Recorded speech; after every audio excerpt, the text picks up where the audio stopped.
Welcome once again to the What It Takes Radio Company, our studio in How to Do It Right, a business performance coaching experience, our new experiment today. And today we live in a world of virtual studios and performance marketing and power colors.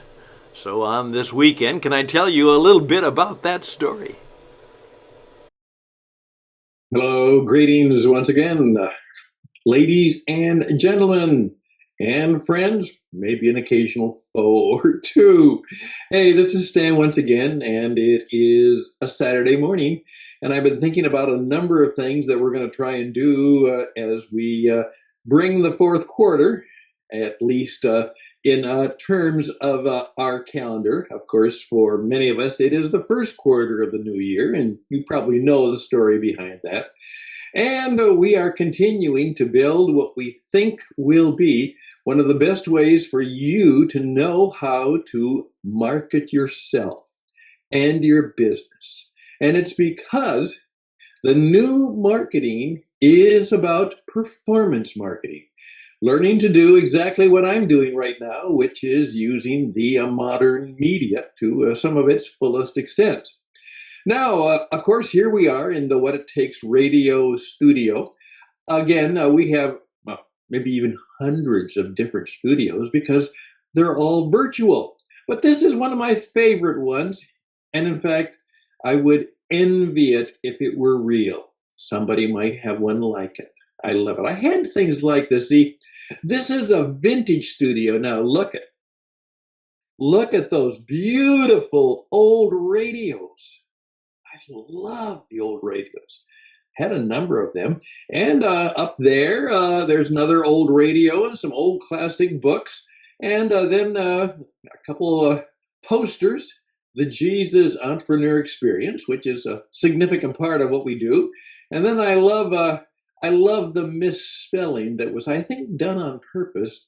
How to be useful. We just talked about that the other day. And how to be useful. Yeah, that works. We'll take it from there.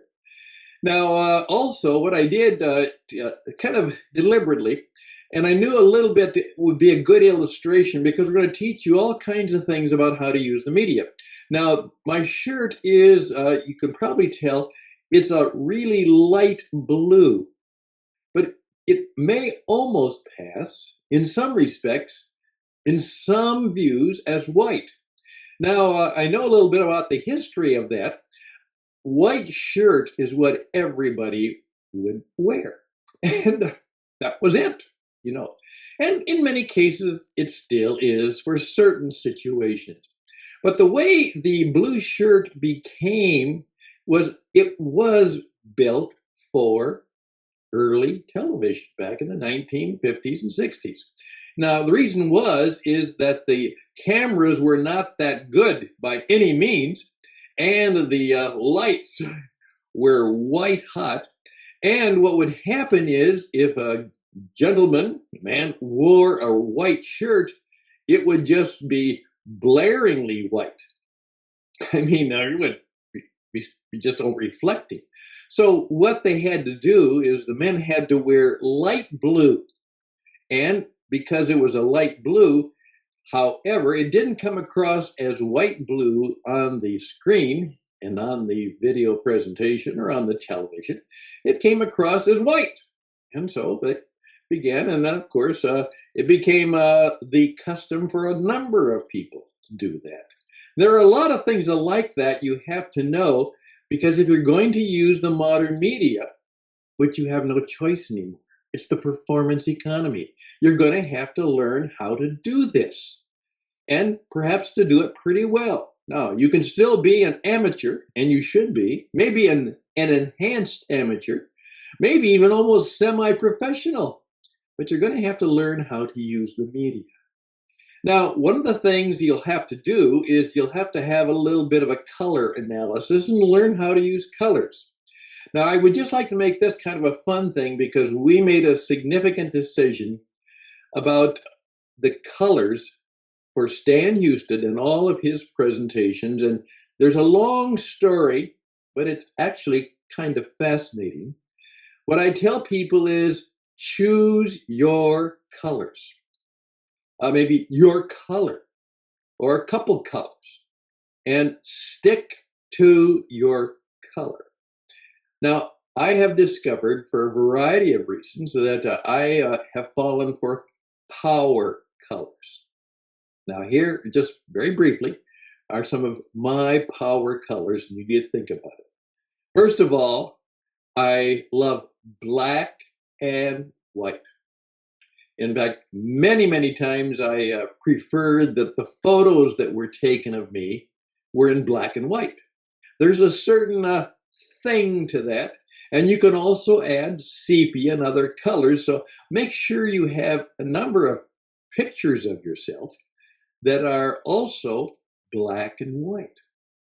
But then here are the colors that I have chosen. First of all, it is significant. Silver. Oh, come on, Cam. There we go, camera. Silver color. How about that? I love silver, plain silver. Now I have scads of plain color ties. I love ties. I'm now out of style because I like ties. I could wear a tie all the time, but I don't. My wife says, you look good. You look too formal sometimes. All right, I got that. But I love, and I always had just a plain color tie, even before Trump did, I think, or at least about the same time. But of course, he made it popular. So silver. Then, of course, red. Ha ha ha! A red tie. Now, this is a Trump thing, but I've always loved red. Significant color. Black, white, and red was a lot of the stuff I used a great deal. So this is a red tie. So black and white, silver, and red. What do you think is the next one? Black and white, silver and red. Yeah, there it goes. See, look at gold. Now, there are different colors of gold. This is a light gold, which I use sometimes, but I also have kind of a darker gold, which gives a deeper, darker look to it, because sometimes you want the gold to actually have a little more pop to it. But whenever I'm having anything designed, my studio, which of course, they're all virtual, whenever I'm trying to dress for leadership, no, not dress for success, dress for leadership. You always want to be mistaken as someone who is a leader in something. That doesn't mean that you are a leader, but dress for leadership. So there you go. Now here's I shared this with one of my friends, and he said, "Stan, I'm stealing it. Black, white, silver, red, gold. I like that." By the way, also you have to make sure that you may have heard about this. What season are you? Are you a summer? Are you in? I know my wife was very, very big into color analysis, and she's very, very bright. She always looks great because her colors are perfect for her. And of course, she bets me all the time.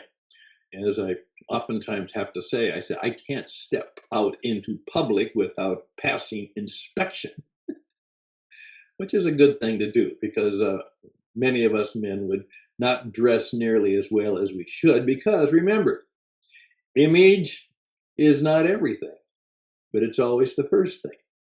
And in my line of work, I always have to be prepared no matter where I'm at to present myself and maybe pitch myself. I would never get on an airplane and I would never dress in such a way that if I landed up sitting, standing, being by some significant person, not because they're significant, except I treat everybody as if they're significant. But there might be a way that I could build a relationship with them that is either personal or spiritual or commercial. Yeah.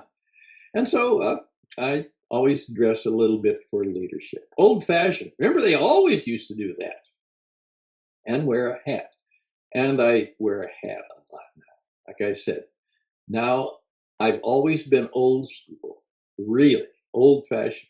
But now, of course, I am really old. So it kind of works a little bit better for me. There we go. I would like to encourage you, think about that now. What would be your power colors? And how would you use them? In your business card, in your office decor, in how you dress? What would be the colors that bring the power element to you, from you, with you? Remember, many, many occasions, it is a power world. And we have to be understanding of that and to use the power we have only for the benefit of others. Try and do that from time to time. Acquiring the power, but for the benefit of others. I'm Stan. Thank you for your time. I trust everything will go well for you. Best and blessings for the weekend. And as we enter into the final yearly part of the holiday season, that you will have some significant memories, maybe a few miracles, and some real, maybe marketing triumphs in your life and business. If I can be a part of helping you do that, I think I can. Be glad to speak to you, your group, your business, your church, your congregation on how to make your mark in the marketplace in the world today. And then maybe even a more significant question. I oftentimes remind you, you are now in a situation in which you are either living the life you want or you're kind of living the life you got. And what would you like to do in terms of perhaps being closer to living the life you want?